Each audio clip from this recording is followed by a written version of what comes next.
সবাইকে স্বাগত জানাচ্ছি অমর একুশে গ্রন্থমেলা 2020 উপলক্ষে বার্তা 24-এর বিশেষ আয়োজন বই প্রহরে। আপনাদের সাথে আছি আমি শিমুল সালাউদ্দিন।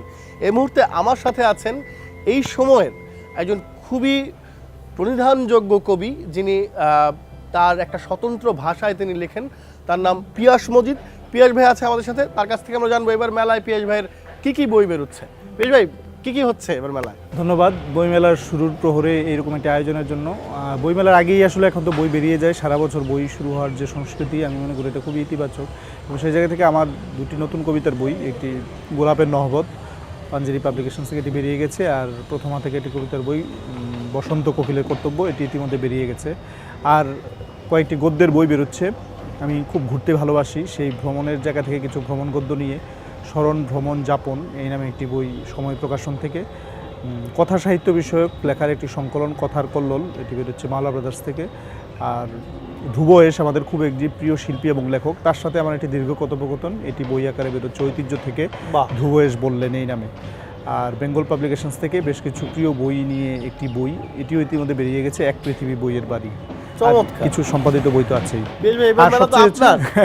আমি মনে করি যে তরুণদের এখন তো মানে সব বয়সী মানুষেরই, আগে যেমন আমরা কবিতা বা উপন্যাস সেটাই ছিল, প্রাধান্য ছিল বইমেলায়, কিন্তু এখন বিচিত্র ধরনের বই বেরোচ্ছে এবং স্মৃতিগদ্য বা আত্মজীবনী এগুলো যে পক্ষকেশ বৃদ্ধরাই শুধু লিখবেন সেই ধারণাটি ভেঙে গেছে এবং আমাদের বিশ্বস্ততা বেড়েছে অতি তরুণ বয়সেই এই নিজের আত্মকথন স্মৃতিকথন সেগুলো লেখার, এবং সেগুলো লিখতে যেমন ভালো লাগে এবং সেগুলোর প্রতি পাঠকের প্রতিক্রিয়াও এখন আছে এবং মেলায় মানুষ সেই ধরনের বইগুলো খোঁজে।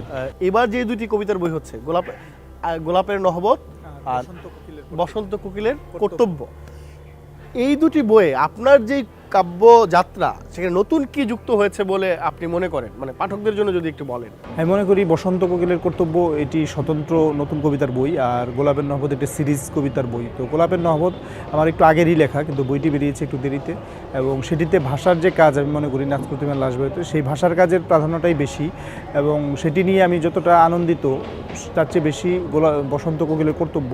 এখানে আমি মনে করি যে বিচ্ছিন্নতার যে কথা বলা হয় সেটা আসলে কোনোভাবেই সত্য নয়। যে কোনো ধরনের কবিতা বা শিল্পই আসলে যোগাযোগের রাস্তাই তৈরি করে, যে কোনোভাবে। সেটি একটি বিমূর্ত কবিতাও হতে পারে, বিমূর্ত একটি চিত্রকলা বা নাচের একটি ঝঙ্কার সেটিও হতে পারে।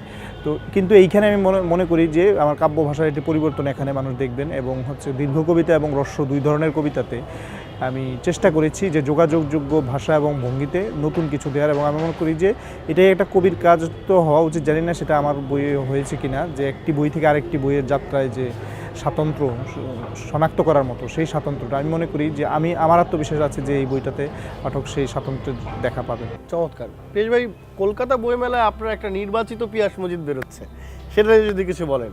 আসলে আমার এটি আনন্দের বিষয় বা একটি সংকোচেরও বিষয় যে আমার বাংলাদেশের আগেই কলকাতা থেকে এটি নির্বাচিত বেরিয়েছে। প্রকাশকের আগ্রহী, এবং তিনি বলছেন যেহেতু বইগুলো কলকাতা থেকেও কিছু কবিতার বই বেরিয়েছে, তো স্বতন্ত্র একটি কবিতার বই, এবং বেশ কিছু বই কবিতা সেখানে অগ্রন্থিত এবং অপ্রকাশিত।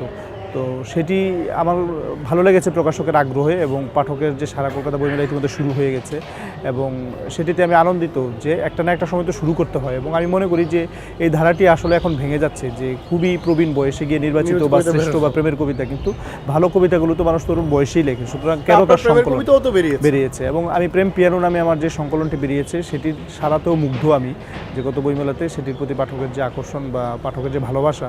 আমি মনে করি যে শুধু আমার বইয়ের প্রতি না, সামগ্রিকভাবেই যে অভিযোগগুলো আসলে সত্য নয় যে কবিতার বইয়ের প্রতি মানুষের আগ্রহ নেই, আসলেই আছে, মানুষ আসলেই খুঁজে নেয়, কারণ কবিতা কোনো না কোনোভাবে এই বিচ্ছিন্ন সময় যোগাযোগের রাস্তাই তৈরি করে। অসাধারণ। পিয়াস ভাই, মানে দুই হাতে না কয়েক হাতে লিখছেন, কয়েক রকমের লেখা লিখছেন, সেটা নিশ্চয়ই আমাদেরকে আনন্দিত করবে। দর্শক, পিয়াস মজিদ লিখছেন অনেক দিন ধরে, পিয়াস মজিদের একটা স্বতন্ত্র স্বর তৈরি হয়েছে, এবং আপনারা বুঝতেই পারছেন যে দেশের সীমানা পেরিয়ে সেটি আসলে অন্যান্য বাংলায়ও এক ধরনের অনুরণন তৈরি করছে। ফলে পিয়াস মজিদের দিকে নতুন করে তাকাতে হবে, এবং তার বইগুলো নিশ্চয়ই প্রস্তুত যারা পাঠক, যারা কবিতার পাঠক, যে অর্থে আমি প্রস্তুত বলছি, তাদের আসলে মনোযোগ কাড়বে বলে আমরা মনে করি। তো আপনারা ছিলেন বার্তা 24.com-এর বইমেলা উপলক্ষে বিশেষ আয়োজন বই প্রহরে। আমরা তখন কথা বলছিলাম কবি পিয়াস মজিদের সাথে।